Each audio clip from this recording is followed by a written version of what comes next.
नमस्कार फ्रेंड्स। आज मान प्रकाशित रोषे घर नहीं आसी आपण मान गोटे सुंदर जिनस गाजर राबिड़ी पका मालपुआ अति टेस्ट तार थरे खाइले पाटर छाड़बनी पूरा नरम नरम होती अति भल हम भी मध्य समस्ते भी करें। शीत दिन बढ़िया बढ़िया गाजर आसी चलतु सब तो आम कहे गाजर हालुआ आज करवा गाजर रे मालपुआ चलतु जीवा मो रोषे घर को से आम नहीं जावा देसी गाई क्षीर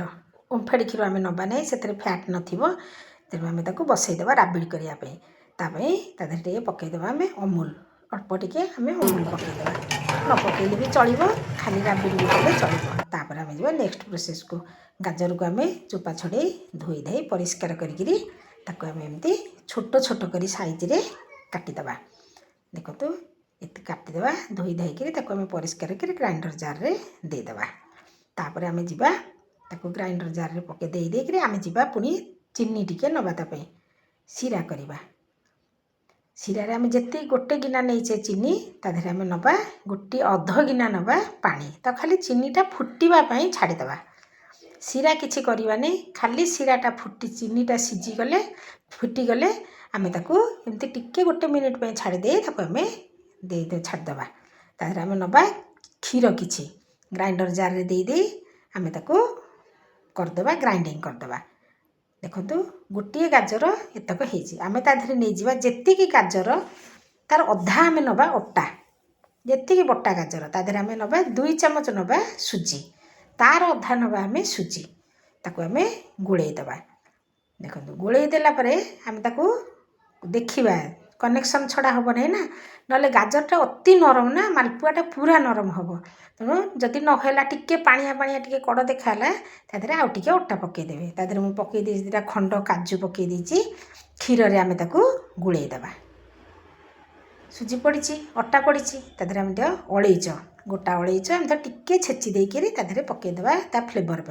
ताको आम छाड़देवा रेस्ट देदेवा 10 मिनिट। तापर आम जो राबिड़ी बसई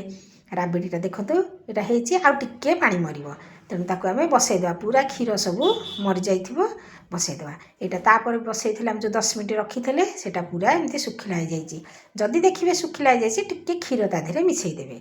एमती हाई टू लो मीडियम रे आम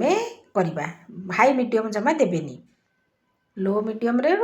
मीडियम फ्लेम रे आम रखा गाजर जो राबिड़ीटा देखो होगला देखो मालपुआ पकईदेवे एमती गोटे पट पूरा हो सारापर नौटेबे सांगे सांगे नौटेदेवे नौटेदेले फिटिଯିବ कहीं मालपु जो गाजर पड़ी ना गाजरटा बहुत नरम जिनस आम जिते अटा मिसेले कौन हम अटाटा टाण हो तेणु आवश्यक अनुसार अटा मिसेबा सुजी मिसेबा देखो तार मत सीरा पकईदेवा चीनी जमा भी गाजर रे पकई नथिबे गुड़ारे कहीं उठबनी जमा ना देखो आम सीरा से आम सीरा पकईवा सीरा गाजर गोटे निजस्व गोटे तार अच्छी देखो मुझे बारंबार देखी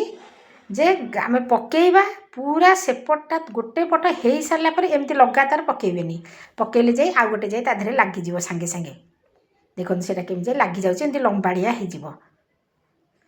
देखो यहाँ पूरा गोटे पट हो सारापर जाए नौटेबे आणिके सीरा खाली पकई देकर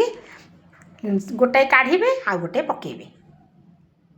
पूरा नरम हम अति सुंदर टेस्ट तार सब तो गाजर हालुआ करी खाऊंती थरे गाजर मालपुआ करी खातु देखो केते बढ़िया लगे बहुत टेस्ट गोटे गाजर रे केते सारा मालपुआ होती देखु गोटे देखो केते सुंदर फुली सी ताको सीरा रे पकईदेले अति सुंदर टेस्ट आ राबिड़ी तादेह पड़गले ना आह तार के टेस्ट बढ़िया लगे जो गोल आमर अलैच गुंड तादेह गोटा अलैच पड़ी तार निजस्व बास्ना गाजर हालुआ जानते गोटे निजस्व बास्ना तार गोटे थाए सेमिति भी निजे बढ़िया लगे खाइबापा तार मीठा अंश अच्छी से तेणु चीनी कौन पकईबेनि जमा गोलैला बेले देखो केते सुंदर सीरा भिजिगलार से केते बड़ बड़ सब हो जाऊँगी गोटे पट हो सारे आ गोटे पट लौटेबे जमा भी सेमिति केबे करेंगे ना एका सांगे पकईबे ना कि तरतर होकर नौटेदेवे नहीं फिटिଯିव ना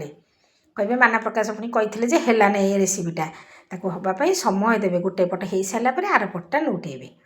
देखु होगला आमर सबू गाजर मालपुआ ସୁନ୍ଦର ଟେଷ୍ଟ। ଥରେ ଘରେ କରିକିରି ଏମିତି ଦେଖନ୍ତୁ, କେତେ ଅତି ସହଜ, ତା ଦେହରେ କିଛି ବି ନାହିଁ। ଯେତିକି ଗାଜର ବଟା ନେଇଥିବେ ତାର ଅଧା ନେବେ ସୁଜି ଅଟା, ତାର ଅଧା ନେବେ ଅଟାର ଅଧା ନେବେ ସୁଜି। ଦେଖନ୍ତୁ ହେଇଗଲା। ଯେଉଁ ମୁଁ ରାବିଡ଼ି ଘରେ ରଖିଛି, କ୍ଷୀର ଘରେ ରଖିକିରି ଦେଶୀ ଗାଈ କ୍ଷୀରରେ କରିବେ, ନହେଲେ ଯେଉଁଥିରେ ଥିବ ଫ୍ୟାଟ୍ ମିଲ୍କ ଯେଉଁ ଆସୁଛି ସେଇଟାରେ କରିବେ। ତାପରେ ଟିକେ ରାବିଡ଼ି ପକାଇଦେଲେ, ୱାହ ତାର ଟେଷ୍ଟ ନା ବଢ଼ିଆ ସୁନ୍ଦର। ତା ଭିତରଟା ଦେଖନ୍ତୁ କେତେ ସୁନ୍ଦର, ପୁରା ନରମ ନରମ ତା ଭିତରଟା ହେଇଛି, ଶିରା ବୋହି ପଡ଼ୁଛି, ବଢ଼ିଆ ହେଇଛି, ଲାଗିବ ବି ବଢ଼ିଆ ଖାଇବାକୁ। ସମସ୍ତେ ଖାଇପାରିବେ, ଦାନ୍ତ ଥିଲା ଲୋକଙ୍କୁ ବି ଭଲ ଲାଗିବ, ଦାନ୍ତ ନଥିଲା ଲୋକଙ୍କ ପାଇଁ ବି ଭଲ ଲାଗିବ, ବଢ଼ିଆ ଟେଷ୍ଟ ତାର। ଥରେ ଏମିତି ବନେଇକିରି ଚେଷ୍ଟା କରନ୍ତୁ, ଚେଷ୍ଟାର ଅସୁବିଧା କ'ଣ ଅଛି। ଦେଖନ୍ତୁ ସାଙ୍ଗମାନେ,